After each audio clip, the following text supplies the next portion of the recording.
Hello friends, നമ്മൾ business റെഗുലേഷൻ്റെ ക്ലാസ്സുകൾ ഇങ്ങനെ കണ്ടിന്യൂ ചെയ്തുകൊണ്ടിരിക്കുക അല്ലേ.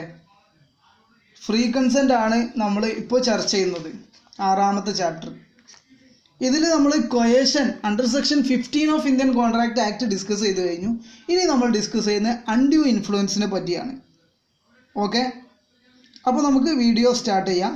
അതിനു മുമ്പായി എന്താണ് എഴുതാനുള്ളത് എന്ന് ഞാൻ ഓൾറെഡി ഗ്രൂപ്പിൽ ഷെയർ ചെയ്തിട്ടുണ്ട്. അത് എഴുതിയെടുത്തിട്ടുണ്ട് എന്ന് പ്രതീക്ഷിക്കുന്നു. വീഡിയോയിൽ കാണുന്ന ഒന്നും നിങ്ങൾ എഴുതിയെടുക്കണ്ട, ജസ്റ്റ് ഷോർട്ട് നോട്ട് എന്നുള്ള രീതിയിൽ നിങ്ങൾക്ക് വേണമെങ്കിൽ എഴുതിയെടുക്കാം. ഓക്കെ, ഫ്രീ കൺസെൻറ്റിൻ്റെ കാര്യത്തിൽ നമ്മൾ ഫ്രീ കൺസെൻറ്റ് ഏതൊക്കെ രീതിയിൽ ബാധിക്കുമെന്ന വിഷയം സംസാരിച്ചപ്പോൾ കൊയേഷനാണ് നമ്മൾ ആദ്യം സംസാരിച്ചതിൽ. കൊയേഷൻ എന്ന് പറയുമ്പോൾ നമ്മൾ അതിൻ്റെ ഡീറ്റെയിൽഡ് ഡിസ്കഷൻ കംപ്ലീറ്റ് ചെയ്തതാണ് കഴിഞ്ഞ വീഡിയോയിൽ. ഓക്കെ, അതുപോലെ ഞാൻ ഡിസ്ക്രിപ്ഷൻ ബോക്സിൽ ഇതുവരെ കഴിഞ്ഞ വീഡിയോസിൻ്റെ എല്ലാ വീഡിയോൻ്റെയും ലിങ്ക് ബിസിനസ് റെഗുലേഷൻ്റെത് ഡിസ്ക്രിപ്ഷൻ ബോക്സിൽ കൊടുത്തിട്ടുണ്ട്, അത് നോക്കുക. ലാസ്റ്റ് ക്ലാസ്സിലായിരുന്നു കൊയേഷൻ ഡിസ്കസ് ചെയ്തത്. ഇനി നമ്മൾ ഡിസ്കസ് ചെയ്യാൻ പോകുന്നത് അൺഡ്യൂ ഇൻഫ്ലുവൻസ് ആണ്. അൺഡ്യൂ ഇൻഫ്ലുവൻസ് എന്ന് പറഞ്ഞു കഴിഞ്ഞാൽ എന്താന്ന് ചോദിച്ചു കഴിഞ്ഞാൽ,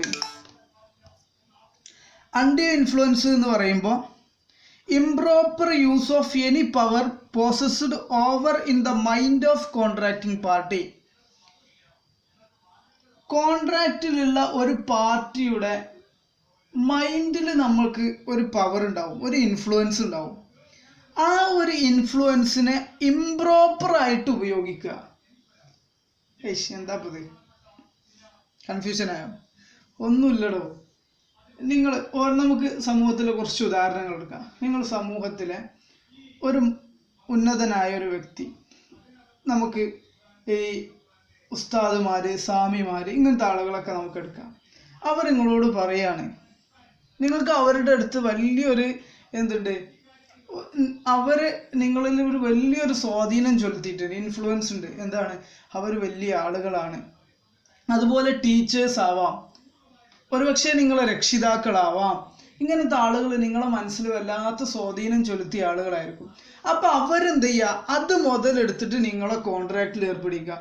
എടാ, എൻ്റെ കയ്യിലുള്ള ആ ലാപ്ടോപ്പ് എനിക്കൊരു 10,000 രൂപയൊക്കെ തരും. എത്ര രൂപേൻ്റെ ലാപ്ടോപ്പാണ്? 50,000-60,000 രൂപേൻ്റെ ലാപ്ടോപ്പ്. അയാൾ പറയാണ്, എടാ അത് എനിക്കൊരു 10,000 അല്ലെങ്കിൽ 15,000 രൂപയൊക്കെ തരുമോ ചോദിക്കുമ്പോൾ നിങ്ങൾക്ക് വേണ്ടാന്ന് പറയാനും ബുദ്ധിമുട്ട്, ആകെ ഇടങ്ങേറായിട്ട് നിങ്ങൾ കൊടുക്കുകയാണ്. ഇതാണ് പറയുന്നത് ഒരു ഇൻഫ്ലുവൻസ്. നിങ്ങളുടെ ഇടയിൽ അവരും തമ്മിൽ ഒരു ബന്ധമുണ്ട്. ആ ഒരു ബന്ധം ആ ഒരു അഡ്വാൻറ്റേജ് എടുക്കുന്ന വ്യക്തി അതെന്ത് ചെയ്യാണ്, ഇംപ്രോപ്പറായിട്ട് ആ ഒരു ഇൻഫ്ലുവൻസിനെ ഉപയോഗിക്കുക. അതായത് നല്ല രീതിയിലല്ലാത്ത രീതിയിൽ ഉപയോഗിക്കുക. അങ്ങനെ ആവുമ്പം അങ്ങനെ ഒരു കോൺട്രാക്റ്റിൽ വന്ന ആ ഒരു കോൺട്രാക്റ്റ് എന്താണ് നമ്മൾ പറയുന്നത്, നമ്മളെ ചാപ്റ്ററിൻ്റെ പേര് തന്നെ എന്താണ്, കൺസെൻറ്റ്. ഫ്രീ കൺസെൻറ്റ് ആയിട്ടല്ല അയാളുടെ കിട്ടുന്നത്. ഇയാളിപ്പോൾ ചോദിച്ചു, ഇപ്പം ഞാൻ എന്നെ തൽക്കാലം ഒഴിവാക്കാം. ഒരു വലിയ ആൾ നിങ്ങളോട് ചോദിക്കുകയാണ് ഇങ്ങനെ ഒരു സാധനം, ഈ ചങ്ങായി ചോദിച്ച് എങ്ങനെ കൊടുക്കാതിരിക്കാമെന്നും പറഞ്ഞിട്ട് നിങ്ങൾ അങ്ങോട്ട് കൊടുക്കൂലേ? അങ്ങനെ എന്താ ഇപ്പോൾ തോന്നുക എന്ന് വിചാരിച്ചു. അങ്ങനെ ഒരു കോൺട്രാക്റ്റ് ആണെങ്കിൽ ഈ ഒരു കോൺട്രാക്റ്റിനെ നമുക്ക് അൺഡ്യൂ ഇൻഫ്ലുവൻസിൻ്റെ അടിസ്ഥാനത്തിൽ വന്ന കോൺട്രാക്റ്റ് ആണ് എന്ന് പറയാം. അതുകൊണ്ട് തന്നെ അൺഡ്യൂ ഇൻഫ്ലുവൻസ് ആണെങ്കിൽ ആ കോൺട്രാക്റ്റിംഗ് പാർട്ടിയുടെ ഫ്രീ കൺസെൻറ്റ് എന്ത് ചെയ്തിട്ടില്ല, കിട്ടിയിട്ടില്ല. അപ്പോൾ ഫ്രീ കൺസെൻറ്റ് കിട്ടാത്ത കോൺട്രാക്റ്റിൻ്റെ എഫക്റ്റ് എന്താണെന്നുള്ളത് നമുക്ക് ഈ അൺഡ്യൂ ഇൻഫ്ലുവൻസിൻ്റെ എഫക്റ്റ് എന്താണെന്ന് നമ്മൾ കൊയേഷൻ്റെ എഫക്റ്റ് വോയിഡബിൾ ആണെന്ന് പറഞ്ഞ പോലെ നമുക്കും എഫക്റ്റ് എന്താണെന്ന് എന്ത് ചെയ്യുക, ഡിസ്കസ് ചെയ്യാം. വോയിഡബിൾ തന്നെയാണ്, എന്നാലും ഞാൻ ഡിസ്കസ് ചെയ്യാം കേട്ടോ.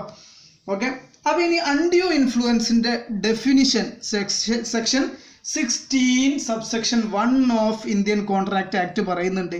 എന്താണ് അതിൻ്റെ definition? A contract is said to be induced by undue influence where the relations subsisting between the parties are such that one of the parties is in a position to dominate the will of the other and uses that position to obtain an unfair advantage over the other. വല്ലതും മനസ്സിലായോ? അർത്ഥം വെക്കാം. A contract is said to be induced by undue influence. ഒരു contract undue influence കാരണത്താൽ അത് സ്വാധീനം ചെലുത്തിയിട്ടുണ്ട് എന്ന് നമുക്ക് പറയാം. വേർ എങ്ങനെയാണെങ്കിലാണ് the relation subsisting between the parties, ഈ കോൺട്രാക്റ്റിംഗ് പാർട്ടീസിൽ ഉള്ള പാർട്ടികളുടെ ഇടയിലുള്ള റിലേഷൻഷിപ്പ് നിലനിൽക്കുന്നത് എന്താണ്, ആർ സച്ച് ഒരു തരത്തിലുള്ളതാണ്, that one of the party is in a position, that എന്താണത്, വൺ ഓഫ് ദ പാർട്ടീസ് ഈ പാർട്ടിയിൽ ഒരു ആള് ഇൻ എ പൊസിഷൻ ഒരു പൊസിഷനിലാണ് to dominate the will of the other, മറ്റൊരു വ്യക്തിയുടെ അതായത് മറ്റേ വ്യക്തിയുടെ വില്ലിനെ ആ ഒരു താല്പര്യം ഉണ്ടാവില്ല അതിനെ മറികടക്കാൻ അല്ലെങ്കിൽ മുന്നിട്ട് നിൽക്കാനുള്ള ഒരു പൊസിഷൻ, അതായത് സ്വന്തം താല്പര്യത്തിനെ മറികടക്കാൻ എൻ്റെ സ്വന്തം താല്പര്യത്തിനെ മറികടക്കാൻ കഴിയുന്ന ഒരു പൊസിഷനുള്ള ആളാണ്.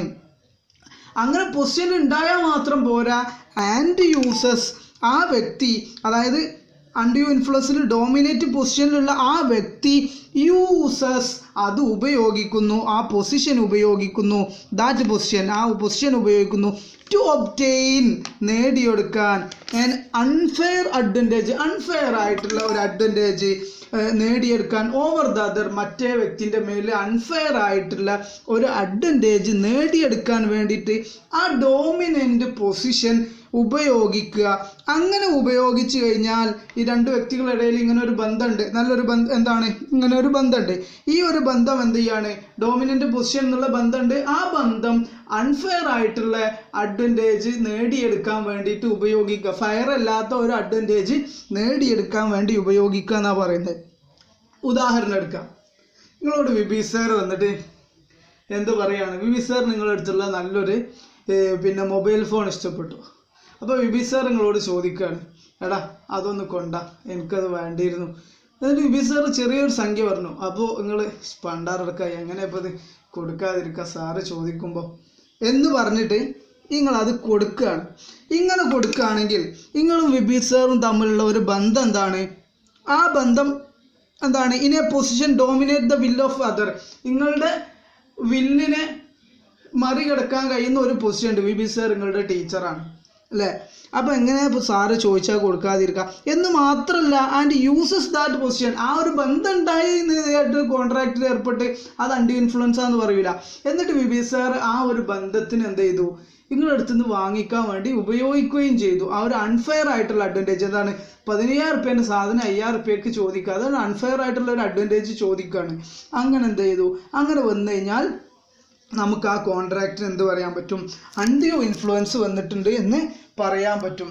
ഈ ഒരു ഡെഫിനിഷനിൽ നമുക്ക് എന്തൊക്കെ മനസ്സിലാക്കാമെന്നറിയോ, ഞാൻ ഇപ്പോൾ ഈ പറഞ്ഞ സാധനം തന്നെ ഈ വ്യക്തികളുടെ ഇടയിലുള്ള എന്താണ് റിലേഷൻഷിപ്പ് എന്ന് പറയുന്നത് എന്താണ്, ഒരാളുടെ വില്ലിനെ അതായത് ഒരാളുടെ സ്വയം താല്പര്യത്തിനെ എന്ത് ചെയ്യും, ഡോമിനേറ്റ് മറികടക്കുന്ന രീതിയിലുള്ള ഒരു പൊസിഷൻ ഉണ്ടാവും. അതായത് രണ്ടുപേരും തമ്മിലുള്ള ബന്ധം ടീച്ചർ സ്റ്റുഡൻറ്റ് അല്ലെങ്കിൽ പാരൻറ്റ് ചൈൽഡ് അല്ലെങ്കിൽ ഒരു വലിയ ഗുരു എൻ്റെ ഡിവോട്ടി ഇങ്ങനെയൊക്കെ ആണെന്നുണ്ടെങ്കിലൊക്കെയാണ് ഈ ഒരു പൊസിഷൻ വരിക. ആ ഒരു പൊസിഷൻ ഉണ്ടാവും വേണം.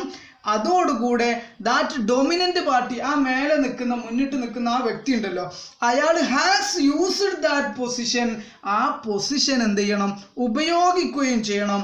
And has taken unfair advantage, അങ്ങനെ ഉപയോഗിച്ചിട്ട് എന്ത് ചെയ്തിട്ടുണ്ട്, അൺഫെയർ ആയിട്ടുള്ള ഒരു അഡ്വാൻറ്റേജ് അയാൾ നേടിയെടുത്തിട്ടുണ്ട്.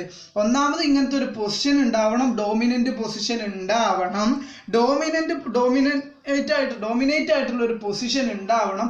ഡോമിനേറ്റ് ആയിട്ടുള്ള പൊസിഷൻ ഉപയോഗിക്കണം എന്തിനു വേണ്ടിയിട്ട്, ഒരു അൺഫെയർ അഡ്വാൻറ്റേജ് നേടിയെടുക്കാൻ വേണ്ടി ഉപയോഗിക്കുകയും വേണം.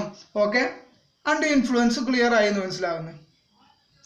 Person in dominant position, dominant പൊസിഷനിലുള്ള പേഴ്സൺസിനെ പറ്റിയാണ് ഇനി നമ്മൾ എന്ത് ചെയ്യുന്നത്, ഡിസ്കസ് ചെയ്യുന്നത്. എന്താണ് ഡോമിനൻ്റ് പൊസിഷനിലുള്ള ആളുകളെ ഡിസ്കസ് ചെയ്യാൻ കാരണം, അതായത് നമുക്കപ്പോൾ മനസ്സിലാക്കാൻ പറ്റും ആരാണ് ഡോമിനൻ്റ് പൊസിഷനിലുള്ള ആളുകൾ എന്ന് ആക്ട് എന്ന കുറച്ച് എക്സാമ്പിൾസ് അല്ലെങ്കിൽ ചില സൂചനകൾ തരികയാണ്. ഇനി വ്യക്തികളാണെന്നുണ്ടെങ്കിൽ നമുക്ക് പറയാൻ പറ്റും അങ്ങനത്തെ ആളുകൾ അൺഫെയർ അഡ്വാൻറ്റേജ് ഉപയോഗിച്ചിട്ടുണ്ടെങ്കിൽ നമുക്ക് എന്ത് പറയാം, അവിടെ അൺഡ്യൂ ഇൻഫ്ലുവൻസ് വന്നിട്ടുണ്ട് എന്ന് പറയാം. അൺഡ്യൂ ഇൻഫ്ലുവൻസ് വരണമെന്നുണ്ടെങ്കിൽ ഡോമിനൻ്റ് പൊസിഷനിലുള്ള ആളുകൾ എന്ത് ചെയ്യണം, അൺഫെയർ അഡ്വാൻറ്റേജ് ഉപയോഗപ്പെടുത്തണം എന്നുള്ളതാണല്ലോ. അപ്പോൾ സെക്ഷൻ 16 സബ്സെക്ഷൻ 2 ആണ് എന്ത് ചെയ്യുന്നത്, അത് ഡിസ്കസ് ചെയ്യുന്നത്. അതിൽ ഒന്നാമത്തെ ആളുകൾ എന്താ പറയുക, ഒന്നാമത്തെ ആളെന്താണ്, he holds a real or apparent authority over the other. ഒരു അതോറിറ്റി, റിയൽ ആയിട്ടുള്ള, സ്പഷ്ടമായിട്ടുള്ള അല്ലെങ്കിൽ കൃത്യമായിട്ടുള്ള ഒരു അതോറിറ്റി, മറ്റാളുടെ മേലൊരു അതോറിറ്റി ആയിരിക്കണം എന്നത്. അങ്ങനെ ഒരു അതോറിറ്റി ഹോൾഡ് ചെയ്യുന്നുണ്ടെന്നുണ്ടെങ്കിൽ നമുക്ക് അവിടെ എന്ത് പറയാം, ഡോമിനൻ്റ് പൊസിഷൻ ഉണ്ട് എന്ന് പറയാം. അതേതൊക്കെയാണ്, അവിടെയാണ് നമ്മൾ ടീച്ചർ സ്റ്റുഡൻറ്റ്, സെർവൻറ്റും മാസ്റ്ററും, പ്രിൻസിപ്പളും ടീച്ചറും, ടീച്ചറും സ്റ്റുഡൻറ്റും, ഇൻകം ടാക്സ് ഓഫീസറും അസസി എന്ന് പറഞ്ഞാൽ ആരാ, ടാക്സ് കൊടുക്കുന്ന ഓരോ വ്യക്തിനെ അസസി എന്ന് പറയും. അവിടെയൊക്കെ നമുക്ക് നോക്കാം, ഒരാളെന്താണ് അപ്പാരൻ്റ് അതോറിറ്റിയിലുള്ള ആളാണ്, അല്ലെങ്കിൽ അതോറിറ്റിയാണ്. അപ്പോൾ ആ അതോറിറ്റി ആയ ആൾ പലതും പറയുമ്പോൾ എന്ത് ചെയ്യാൻ പറ്റില്ല, നമുക്ക് ഒഴിവാക്കാൻ പറ്റില്ല. ഈ ഒരു കേസിൽ നമുക്ക് അപ്പാരൻ്റ് അതോറിറ്റി ഉണ്ടെങ്കിൽ നമുക്ക് എന്ത് പറയാൻ പറ്റും, ഡോമിനൻ്റ് പൊസിഷൻ ആണെന്ന് പറയാൻ പറ്റും. അണ്ടർ ഇൻഫ്ലുവൻസ് പറയാൻ പറ്റുമോ, അവരത് അൺഫെയർ അഡ്വാൻറ്റേജ് ഉപയോഗപ്പെടുത്തിയാലേ എന്ത് പറയാൻ പറ്റുള്ളൂ, അണ്ടർ ഇൻഫ്ലുവൻസ് എന്ന് പറയാൻ പറ്റുള്ളൂ. രണ്ടാമത്തെ പറയുന്നത് he stands in a fiduciary relation to the other. മറ്റേ ഒരു വ്യക്തിയുടെ ഇടയിൽ ഒരു വിശ്വാസം, നമ്മൾ തമ്മിലൊരു വിശ്വാസം ഉണ്ടാക്കിയെടുക്കൂലേ, അങ്ങനെ ഒരു വിശ്വാസത്തിൻ്റെ അടിസ്ഥാനത്തിലുള്ള ഒരു ബന്ധമാണ്. രണ്ടുപേരും തമ്മിലുള്ള ഒടുക്കത്തെ വിശ്വാസത്തിൻ്റെ അടിസ്ഥാനത്തിലുള്ള ബന്ധം. അതെങ്ങനെ, പാരൻറ്റും ചൈൽഡും, ഗാർഡിയനും വാർഡും തമ്മിലുള്ള ബന്ധം. അതുപോലെ ഡോക്ടറും പേഷ്യൻറ്റും തമ്മിൽ, ഡോക്ടറും പേഷ്യൻറ്റും എന്ന് പറഞ്ഞാൽ നല്ലൊരു ബന്ധമായിരിക്കും, വിശ്വാസമായിരിക്കും. ഡോക്ടർ ആ ഒരു വിശ്വാസം മുതലെടുക്കുക എന്നുള്ളതാണ്. ഇതിന് നമ്മൾ സ്പിരിച്വൽ അഡ്വൈസേഴ്സ്, നമുക്ക് ആരെ പറയാൻ പറ്റും, വലിയ വലിയ ആളുകൾ ഉണ്ടാവുമല്ലോ, മതത്തിൻ്റെ ഒക്കെ മേലാളന്മാർ, അങ്ങനത്തെ ആളുകളും ഡിവോട്ടിയും തമ്മിലുള്ള ബന്ധം, ഇതൊക്കെയാണ് നമുക്ക് അവിടെ എന്ത് ചെയ്യാനുള്ളത്, പറയാനുള്ളത്. ഓക്കെ, അപ്പോൾ അവർ തമ്മിലുള്ള ബന്ധത്തിൽ അവർ അൺഫെയർ അഡ്വാൻറ്റേജ് ഉപയോഗിക്കുകയാണെങ്കിൽ നമുക്ക് എന്ത് പറയാം, അൺഡ്യൂ ഇൻഫ്ലുവൻസ് ഉണ്ട് എന്ന് പറയാം. മൂന്നാമത്തത് പറയുന്നത് വെച്ചാൽ ചില ആളുകൾ അവരുടെ മെൻ്റൽ കപ്പാസിറ്റി ടെമ്പററിയോ പെർമനൻ്റിലെയോ എന്ത് ചെയ്തിട്ടുണ്ട്, നഷ്ടപ്പെട്ടിട്ടുണ്ട്.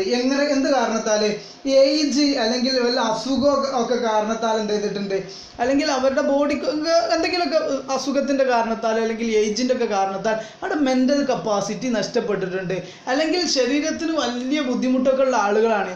ഇങ്ങനത്തെ ആളുകളെ നമുക്ക് എന്ത് ചെയ്യാൻ പറ്റും, അവരുടെ ഈ ഒരു കാര്യം പറഞ്ഞ് ഞാനല്ലെങ്കിൽ നിങ്ങളെ നോക്കാനുണ്ടാവില്ല, അതുകൊണ്ട് ഇന്ന ചെയ്തെന്നാളിന്നൊക്കെ പറഞ്ഞിട്ട് എന്ത് ചെയ്യാൻ പറ്റും, അവർ ഇവനെ വല്ലാതെ ഇൻഫ്ലുവൻസ്, ഇവരെ വല്ലാതെ സ്വാധീനം ചെലുത്തിയിട്ട് ജീവിക്കുന്ന ആളുകളാണ്. ഇവരുടെ ഒരു ഇതിൻ്റെ അടിസ്ഥാനത്തിലാണ് മറ്റേ ഇങ്ങനത്തെ ബുദ്ധിമുട്ടുള്ള ആളുകൾ ജീവിക്കുന്നത്. അപ്പോൾ അങ്ങനെ ഒരു ബന്ധമുണ്ടെങ്കിൽ ആ ബന്ധത്തിന് നമുക്ക് എന്ത് പറയാൻ പറ്റും, ഡോമിനൻ്റ് പൊസിഷൻ ഉണ്ട് എന്ന് പറയാൻ പറ്റും.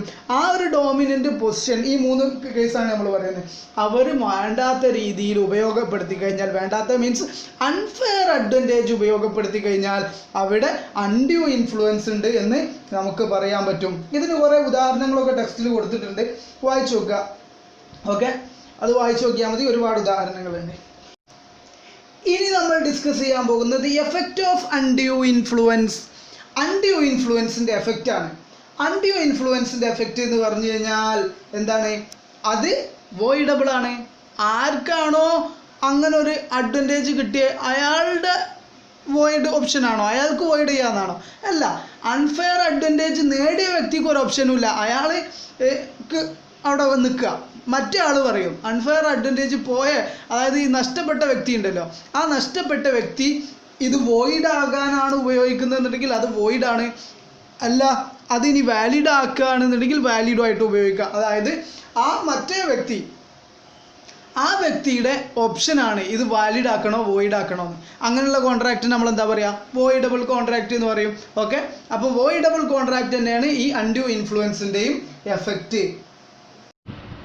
ഇനി നമുക്ക് ചെറിയ 2 ടോപ്പിക്കും കൂടി ഇന്ന് ഡിസ്കസ് ചെയ്തിട്ട് ഒരു 10 മിനിറ്റ് കൊണ്ട് മാക്സിമം, ഇത്രയൊന്നും വരില്ല, പെട്ടെന്ന് അവസാനിപ്പിക്കാം. എന്താണെന്ന് വെച്ച് കഴിഞ്ഞാൽ conditions under which undue influence is suspected. അതായത് ചില സന്ദർഭങ്ങളുണ്ട്, ചില കണ്ടീഷൻസ് ഉണ്ട്. ആ ഒരു സാഹചര്യങ്ങളിൽ അല്ലെങ്കിൽ അത്തരം സന്ദർഭങ്ങളിൽ നമുക്ക് അൺഡ്യൂ ഇൻഫ്ലുവൻസ് ഉണ്ട് എന്ന് എന്ത് ചെയ്യാം, സംശയിക്കാം. അങ്ങനത്തെ സന്ദർഭങ്ങളാണ് കേസുകളാണ് നമ്മൾ ഡിസ്കസ് ചെയ്യുന്നത്. ഒന്ന് ഇനാഡിക്വസി ഓഫ് കൺസിഡറേഷൻ. ഇങ്ങനെയൊക്കെയുള്ള ആളുകളെടുത്ത് നിന്ന് കൺസിഡറേഷൻ എന്താ ചെയ്യുക, കമ്മിയാവുക. ഇങ്ങനെയൊക്കെ ഡിസ്കഷൻ നടക്കുമ്പോൾ നമ്മൾ കൺസിഡറേഷൻ വളരെ കമ്മിയാവുന്നുണ്ടെന്ന്. അതായത് നമുക്ക് അൺഡ്യൂ ഇൻഫ്ലുവൻസ് ഉണ്ട് എന്ന് പറയണമെങ്കിൽ നമ്മൾ കണ്ടീഷൻ പറയുന്നുണ്ട്, ഇത് ഇങ്ങനെ ഡോമിനൻ്റ് പേഴ്സൺ ആവണം. അതേപോലെ അൺഫെയർ അഡ്വാൻറ്റേജ് എടുക്കണം എന്ന് പറയുന്നുണ്ടല്ലേ. അൺഫെയർ അഡ്വാൻറ്റേജിൻ്റെ ഒരു ഉദാഹരണം എന്താണ്? ഉദാഹരണം എന്നല്ല, ഇത്തരം അൺഫെയർ അഡ്വാൻറ്റേജ് ഉണ്ട് എന്ന് നമുക്ക് എങ്ങനെ മനസ്സിലാക്കാം? Inadequacy of consideration. ഞാൻ നേരത്തെ പറഞ്ഞില്ല, 50,000 ലാപ്ടോപ്പ് 15,000 ഒപ്പിക്കുന്ന പരിപാടി.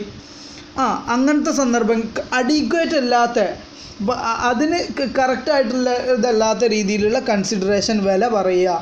അപ്പോൾ നമുക്ക് എന്ത് ചെയ്യാൻ പറ്റും? അതിൽ നമുക്ക് ഇനാഡിക്വസി ഓഫ് കൺസിഡറേഷൻ ഉള്ള സന്ദർഭങ്ങളിൽ നമുക്ക് അൺഡ്യൂ ഇൻഫ്ലുവൻസ് ഉണ്ടോ എന്ന് സംശയിക്കാം.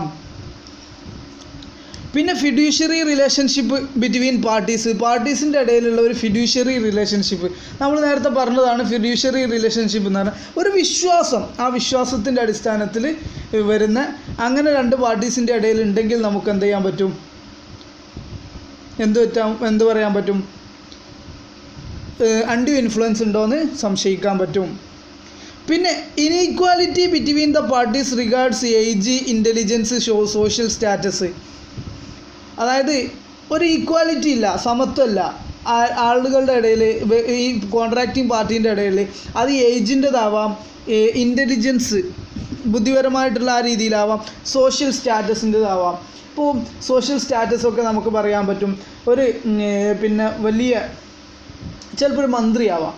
മന്ത്രി ആയിട്ടുള്ളൊരു വ്യക്തി നമ്മളോട് വല്ലതും ചോദിക്കുമ്പോൾ ഇയാൾക്ക് എങ്ങനെ കൊടുക്കാതിരിക്കുക, അങ്ങനെ വരാം.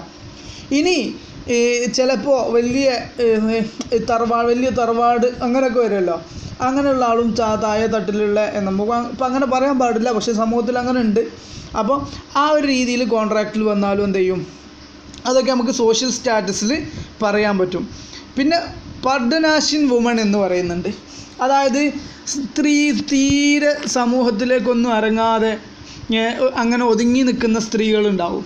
അങ്ങനത്തെ സ്ത്രീകളുടെ കേസിലും അവർക്ക് അവരുടേതായ അഭിപ്രായങ്ങളില്ല, അങ്ങനത്തെ ഒക്കെ സ്ത്രീകളാണെന്നുണ്ടെങ്കിൽ അവിടെ നമുക്ക് അൺഡ്യൂ ഇൻഫ്ലുവൻസ് ഡൗട്ട് ചെയ്യാൻ പറ്റും. ഈ പർഡനാഷ്യൻ വുമണിനെ പറ്റി നമുക്ക് എന്ത് ചെയ്യാനുണ്ട്? കൂടുതൽ പർഡാഷ്യൻ വുമൺ എന്നാണ് പറയുക, പർഡാഷ്യൻ വുമൺ. അതിനെപ്പറ്റി നമുക്ക് ഡീറ്റെയിൽ ആയിട്ട് അടുത്ത പേജിൽ പറയാനുണ്ട്, അവരുടെ കോൺട്രാക്റ്റിനെ പറ്റി. അപ്പോൾ നമുക്ക് ഡിസ്കസ് ചെയ്യാം. പിന്നെ അൺകോൺഷ്യനബിൾ ബാർഗൈനിങ്. നിങ്ങൾ അങ്ങാടിയിലൊക്കെ ചിലപ്പോൾ നടക്കൂലേ ആളുകളുടെ ഇടയിൽ, ഇന്നത് ചെയ്യുകയാണെങ്കിൽ ഞാൻ ഇന്നത് തരും എന്ന് പറഞ്ഞിട്ടൊരു കോൺട്രാക്റ്റ് ആളുകളുടെ ഇടയിൽ വെച്ചിട്ടാണ് പറയും. പക്ഷേ അയാൾക്ക് ഒഴിവാക്കാൻ പറ്റില്ല. എങ്ങനെ ഇപ്പോൾ ഇവനോട് ഇനി ഒഴിവാക്കുക എന്ന് പറഞ്ഞിട്ട് നമ്മൾ അങ്ങനെ ജനമധ്യത്തിൽ വെച്ചിട്ട് ഒരാളെ താറടിച്ചിട്ടുള്ള രീതിയിലുള്ള ബാർഗൈനിങ് ഒക്കെ വരികയാണ്. അപ്പോൾ അയാൾ എങ്ങനെ ഇപ്പോൾ ഇത് ഞാൻ സമ്മതിക്കാതിരിക്കുക എന്നൊക്കെ പറഞ്ഞിട്ട് ചിലപ്പോൾ ഉണ്ടാവും, ഞാൻ ഇന്ന സാധനം ഇത്ര രൂപക്കാടാണ് വിറ്റത് എന്നൊക്കെ പറയുമ്പം അപ്പോൾ നമ്മളെന്ത് ചെയ്യും? അങ്ങനെയാണെങ്കിൽ ആ സാധനം എനിക്ക് കുറച്ചെണ്ണം വേണം എന്ന് പറയും മറ്റാൾ. അപ്പോൾ ഇത് പുളുവിട്ടതായിരിക്കും, പക്ഷേ ഇയാൾക്ക് ഇനി അത് ആളുടെ ഇടയിൽ എല്ലാവരുടെ ഇടയിലിട്ട് ആകെ കുതിരാക്കിയിട്ട് ഇയാൾ ആകെ ബുദ്ധിമുട്ടായിട്ട് ലാസ്റ്റ് ഇയാൾ സമ്മതിക്കുകയാണ്. അതായത് സമൂഹ മധ്യത്തിൽ ഒരാളെ താറടിച്ചിട്ടുള്ള രീതിയിൽ അയാളെ ബാർഗെയിൻ ചെയ്തിട്ട് അങ്ങനെ ആകെ ബുദ്ധിമുട്ടാക്കിയിട്ട് എന്ത് ചെയ്യാണ്? കോൺട്രാക്റ്റിൽ ഏർപ്പെടുകയാണ്. ഇങ്ങനെ കോൺട്രാക്റ്റിൽ ഏർപ്പെടുമ്പോൾ ഇയാൾക്ക് എങ്ങനെ ഇപ്പം ഇതൊന്ന് ഒഴിവാകാമെന്നും ഇതിലാകെ ബുദ്ധിമുട്ടായിട്ട് അങ്ങനെ വരുന്ന കോൺട്രാക്റ്റിന് നമുക്ക് എന്ത് ചെയ്യാൻ പറ്റും? അതിലൊക്കെ ഒരു അൺഡ്യൂ ഇൻഫ്ലുവൻസ് ഉണ്ട് എന്ന് നമുക്ക് സസ്പെക്റ്റ് ചെയ്യാൻ പറ്റും, നമുക്ക് സംശയിക്കാൻ പറ്റും എന്നാണ്. അതായത് സാധാരണ ഈ ലാസ്റ്റ് പറഞ്ഞ അൺകോൺഷ്യനബിൾ ബാർഗെയിനിങ്ങിൽ സാധാരണ ഒരു സമൂഹത്തിൽ ഒരാൾക്ക് നമ്മളാകെ ഇതായി പോകും. ഇങ്ങനെ ഒരു ബാർഗെയിൻ ചെയ്യുമോ എന്ന് സംശയിക്കും. ഒരു തലക്ക് വെളിവുള്ള ഒരാൾ ചിന്തിച്ചാൽ അങ്ങനെ ഉള്ള ഒരു ബാർഗെയിനിങ് ആണ് അല്ലേ. നമ്മളിപ്പോൾ വ്യത്യസ്ത രീതിയിൽ നമുക്ക് തന്നെ പറയാൻ പറ്റും. സമൂഹത്തിലൊക്കെ അങ്ങാടിയിൽ നിന്നൊക്കെ പുളു എന്ന സന്ദർഭങ്ങളിൽ ചേരുന്ന ബാർഗെയിനിങ് ആണ്. ഇതിപ്പം 2 ലക്ഷം രൂപ വരികയാണെങ്കിൽ നമ്മൾ കരുതും ഇവൻ്റെ അടുത്ത് വലിയ വണ്ടി ഉണ്ടാവില്ല, അതാണ് അല്ല ക്യാഷ് ഉണ്ടാവില്ല എന്ന് കരുതിയിട്ട് നമ്മൾ പറയും ഇപ്പം നീ 2 ലക്ഷം രൂപ തരികയാണെങ്കിൽ ഞാൻ ഇന്ന സാധനം തരാം പറയും. അതിലേറെ വിലയുള്ള സാധനമായിരിക്കും, ഇവൻ്റെ അടുത്ത് ക്യാഷ് ഉണ്ടാവില്ല എന്നാണ് കരുതിക്കുന്നത്. പക്ഷേ ഒറ്റയ്ക്ക് ആ പൈസ കൊണ്ട് എടുത്തോളൂ, ഇനിയിപ്പോൾ ആ കോൺട്രാക്റ്റിന് ഒഴിവാകാനും കഴിയൂല. അപ്പോൾ ആകെ എന്താവും? പണിയാവും, ബുദ്ധിമുട്ടാവും, ടെൻഷനാവും, സമൂഹത്തിൽ മാനം കെടുമല്ലോ എന്ന് എഴുതിയിട്ട് അങ്ങനെ കോൺട്രാക്റ്റിൽ ഏർപ്പെടുന്നത്. ഇവിടെയൊക്കെ നമുക്ക് അൺഡ്യൂ ഇൻഫ്ലുവൻസ് ഉണ്ടോ എന്ന് എന്ത് ചെയ്യാം? ഡൗട്ട് അടിക്കാം. ഓക്കെ, ഈ ഒരു കാര്യമാണ് നമുക്ക് പോയിൻ്റാണ് പറയാനുള്ളത്. ഇതുപോലെ തന്നെ ഇനി നമ്മൾ ഡിസ്കസ് ചെയ്യുന്നത് no presumption of dominant position. നമ്മൾ കുറച്ച് റിലേഷൻഷിപ്പ് പറയുന്നുണ്ട്. ഈ റിലേഷൻഷിപ്പിൽ ഡൊമിനൻ്റ് പൊസിഷൻ ഇല്ല എന്നാണ് എന്ത് ചെയ്യുന്നത്, കോടതി പ്രിസ്യൂം ചെയ്യുന്നത്. ഇനി അങ്ങനെ ഡൊമിനൻ്റ് പൊസിഷൻ ഉണ്ട് എന്നുണ്ടെങ്കിൽ അതെന്ത് ചെയ്യണം, പ്രത്യേകം പ്രൂവ് ചെയ്യണം. ചില സന്ദർഭങ്ങൾ നമ്മൾ ഇനി കാര്യങ്ങളിൽ ഡൊമിനൻ്റ് പൊസിഷൻ ഉണ്ട് എന്ന് നമ്മൾ പറഞ്ഞു അല്ലേ. നേരത്തെ ഡിസ്കസ് ചെയ്ത എഫക്റ്റ് ഓഫ് അൺഡ്യൂ ഇൻഫ്ലുവൻസിൻ്റെ നേരെ മുന്നേ പേഴ്സൺ ഈസ് ഡൊമിനൻ്റ് പൊസിഷൻ ആരൊക്കെയാണെന്നുള്ളതൊക്കെ ഫിഡ്യൂഷ്യറി റിലേഷൻഷിപ്പ് ഒക്കെ പറഞ്ഞില്ലേ. അതുപോലെ അതുണ്ട് എന്ന് പറഞ്ഞാൽ ഇനി ഡൊമിനൻ്റ് പൊസിഷൻ ഇല്ല എന്നാണ് നിലവിൽ നമ്മൾ എന്ത് ചെയ്യുന്നത്, പ്രസ്യൂം ചെയ്യുന്നത്. ഇനി ഇത്തരം നമ്മൾ പറയുന്ന കേസിൽ ഡൊമിനൻ്റ് പൊസിഷൻ ഉണ്ട് എങ്കിൽ അത് പ്രത്യേകം എന്ത് ചെയ്യണം, തെളിയിക്കണം. ഇല്ല എന്നാണ് നിലവിലുള്ളത്. ഇനി ഉണ്ടെങ്കിൽ എന്ത് ചെയ്യണം, പ്രത്യേകം തെളിയിക്കണം. ഏതൊക്കെയാണ് ബന്ധം എന്ന് വെച്ച് കഴിഞ്ഞാൽ, ഒന്ന് ഹസ്ബൻഡ് ആൻഡ് വൈഫ്.